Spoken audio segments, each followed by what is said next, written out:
सानहे 9 मई 2023 के 19 मुजरिमान की सजाओं में मुआफी का ऐलान कर दिया गया। ISPR की जानिब से जारी एलामी के मुताबिक सानहे 9 मई के मुजरिमों की सजाओं पर अमल दरामद के दौरान मुजरिमान ने कानूनी हक इस्तेमाल करते हुए रहम और मुआफी की पिटीशन दायर की। मजमूई तौर पर 67 मुजरिमान ने रहम की अपील दायर की। ISPR के मुताबिक 48 पिटीशन को कानूनी कार्रवाई के लिए कोर्ट्स ऑफ अपील में नजरसानी के लिए अरसाल किया गया। 19 मुजरिमान की पिटीशन को खालिस्तान इंसानी बुनियादों पर कानून के मुताबिक मंजूर किया गया।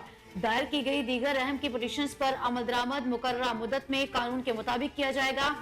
मुजरिमान को ज़ाब्ते की कार्रवाई मुकम्मल होने के बाद रिहा किया जा रहा है।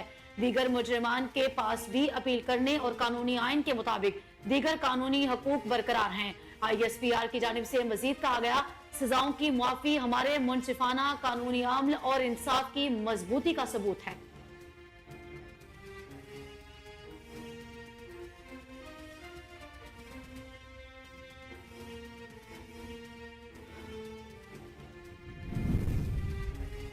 हुकूमत और PTI के दरमियान मुज़ाकरात का दूसरा दौर खत्म हो गया। PTI ने तहरीरी मुतालबात पर इमरान खान से मुशावरत के लिए मजीद वक्त मांग लिया। हुकूमत और PTI के दरमियान मुज़ाकरात के दूसरे दौर के बाद मीडिया से गुफ्तगू करते हुए स्पीकर कौमी असम्बली अयाज सादिक ने बताया कि हुकूमत और तहरीक इंसाफ बातचीत जारी रखेंगे। तीसरी मीटिंग अगले हफ्ते होगी। हुकूमती मुज़ाकराती कमेटी के रुकन सेनेटर इरफान सिद्दीकी ने मुश्तरका अलामिया पढ़कर सुनाया। अलामी के मुताबिक PTI ने बानी PTI समेत सियासी कैदियों की रिहाई 9 मई और 26 नवंबर की तहकीकात के लिए जुडिशल कमीशन बनाने का मुतालबा किया है और कहा है कि मुतालबात अगली मुलाकात में तहरीरी तौर पर पेश किए जाएंगे। इरफान सिद्दीकी का कहना था कि तय पाया है कि अपोजिशन की बानी PTI से मुलाकात के बाद अगली मीटिंग की तारीख तय होगी। जराये का कहना है कि PTI ने हुकूमत को सियासी कैदियों पर मजीद केस कायम न करने का मुतालबा भी किया है। जराये के मुताबिक PTI की जानिब से कहा गया कि जो केस मौजूद है उन पर अदालती फैसलों के मुताबिक अमल दरामद होना चाहिए। PTI की जानिब से यह भी कहा गया कि बानी PTI समेत तमाम सियासी कैदियों पर मजीद नए केस न बनाए जाए।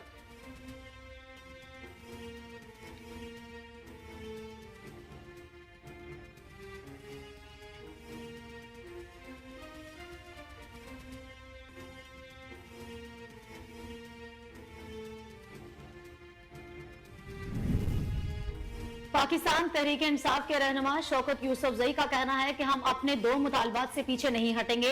हुकूमत के पास मुज़ाकरात के लिए 30 जनवरी तक का वक्त है। इन दो मुतालबात पर PTI को कोई समझौता नहीं करेगी। बानी PTI की तरफ से सिविल नाफरमानी की तहरीक बरकरार है।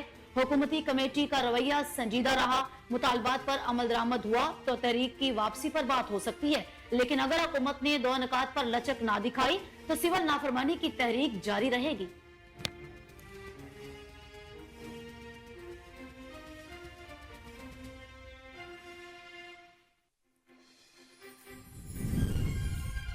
PTI के दोस्त खुले दिल से मुज़ाकरात करें। हुकूमत आईन और कानून के दायरे में जो मुतालबा होगा उस पर गौर करेगी।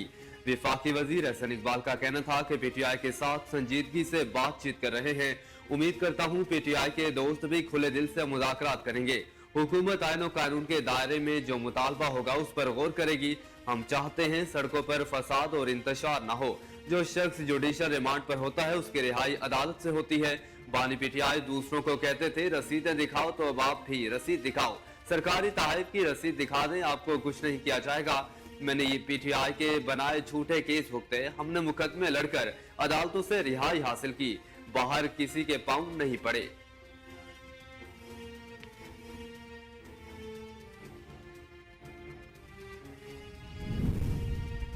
मुस्लिम लीग नून के रहनुमा और PTI से मुज़ाकरात करने वाली कमेटी के तर्जुमान इरफान सिद्दीकी ने कहा है कि अगर तहरीक इंसाफ में रास्ते बंद करने के बजाय खोलने की सोच पैदा हो रही है तो ये अच्छी बात है। उन्होंने कहा कि PTI जो मुतालबात लाई है वो बड़े मुतालबात हैं। ये मुतालबात ऐसे नहीं कि हम फौरी इस पर रद्द अमल दें। जहां कहीं गुंजाइश निकलेगी जरूर निकालेंगे।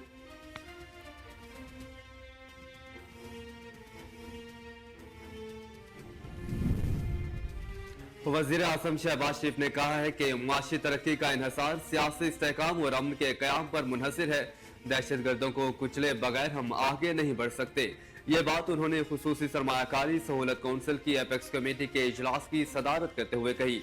इजलास में army chief general Syed Asim Munir, आला सिविल अस्करी हुकाम, चारों वज़राए आला, वज़ीर आला गिलगित बल्तिस्तान और वज़ीर आज़म आज़ाद कश्मीर और वफाकी वज़रा ने शिरकत की। इजलास में सरमायाकारों को खुसूसी सहूलतें देने और सरमायाकारी से मुतालिक दीगर उमूर पर बातचीत की गई।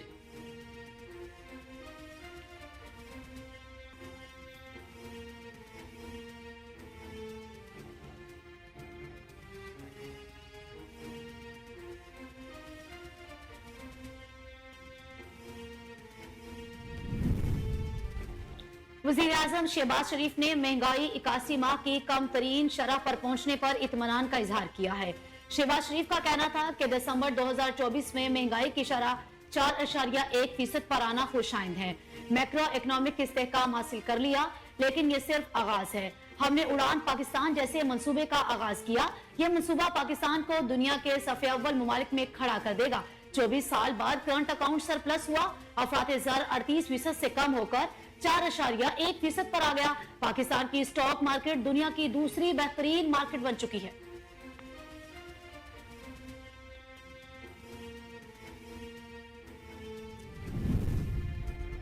नायब वज़ीर आज़म और वज़ीर खारजा इसहाक डार ने कहा है कि हुकूमत ने 2024 में चैलेंजेस को बेहतरीन अंदाज में हैंडल किया।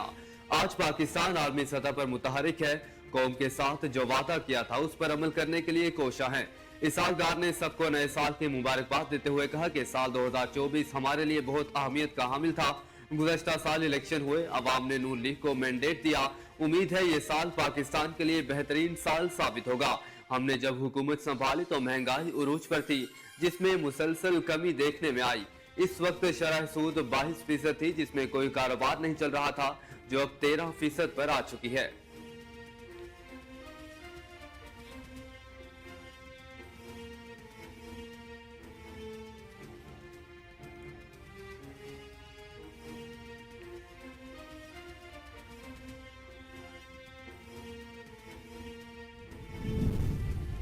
वज़ीर आला पंजाब मरियम नवाज ने कहा है कि जब भी नून लीग हुकूमत में आती है किसान खुशहाल होता है।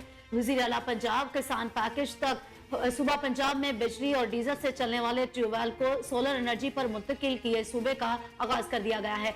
पंजाब में 8000 ज़ई ट्यूबवेल शमसी तवानाई पर मुंतकिल किए जाएंगे। हुकूमत पंजाब ज़ई ट्यूबवेल की सोलराइजेशन के लिए 9 अरब रुपए की सब्सिडी देगी। ज़ई ट्यूबवेल की सोलराइजेशन से बिजली के भारी बिलों से निजात मिलेगी।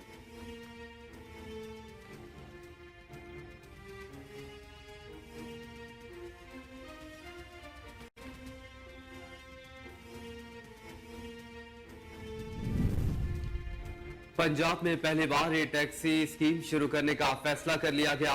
सूबाई वजीर ट्रांसपोर्ट बिलाल अकबर खान ने कहा कि वज़ीर आला पंजाब मरियम नवाज के ऐलान के मुताबिक बेरोजगार अफराद के लिए ई टैक्सी स्कीम शुरू करने जा रहे हैं।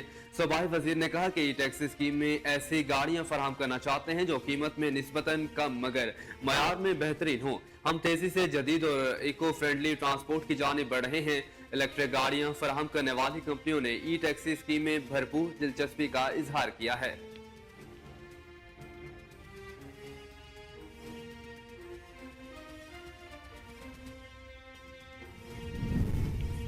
रावलपिंडी की इंसदादे दहशतगर्दी अदालत ने वजीर आला KP अली अमीन गंडापुर के नाकाबिले जमानत वारंट गिरफ्तारी मुअत्तल कर दिए। हसन अब्दाल में दर्ज मुकदमे में जारी वारंट गिरफ्तारी मुअत्तल किए गए। अली अमीन गंडापुर के वकील की जानिब से वारंट गिरफ्तारी मुअत्तल करने की दरखास्त दायर की गई। अदालत ने अली अमीन गंडापुर को इश्तिहारी करार देने की कार्रवाई भी मंसूख कर दी। वजारत तवानाई ने कहा है कि चंद माह में बिजली की कीमतों में कमी मुतवक्के है। कौमी असम्बली की कायमा कमेटी बनाए national food security and research का इजलास MNA सैयद तारिक हुसैन की सदारत में हुआ। कमेटी ने विफाकी वजीर की दरख्वास्त पर Pakistan animal science council bill 2024 को मौखर कर दिया, जिसका मकसद जानवरों की साइंस की तहकीक और तरक्की को फरोग देने के लिए इदारा कायम करना था।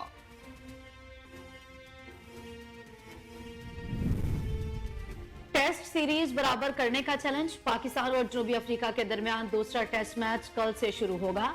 पाकिस्तान की जानिब से फास्ट बॉलर आमिर जमाल को ड्रॉप करने का फैसला किया गया है। आमिर जमाल की जगह फास्ट बॉलर मीर हमजा की टीम में शमूलियत का कवी इम्कान है।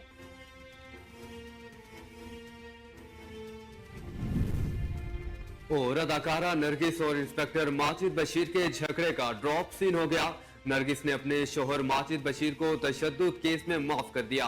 माजिद बशीर ने गुज़श्ता साल नवंबर में अपनी बीवी नरगिस को तशद्दुद का निशाना बनाया था। तशद्दुद करने का मुकदमा अदाकारा नरगिस ने थाना डिफेंस सी में दर्ज करवाया था। इंस्पेक्टर माजिद बशीर तशद्दुद केस में अभी तक जमानत पर थे। अदाकारा नरगिस का कहना है कि खानदान के बड़ों की मदाखलत पर इंस्पेक्टर माजिद बशीर को माफी दी। मेरे बच्चे और खानदान वाले नाराज, लेकिन बड़ों के कहने पर खावंद को माफ किया। अदालत में भी सुलहनामे का बयान हल्फी जमा करवा दिया है। बाकी जिंदगी अपने बेटे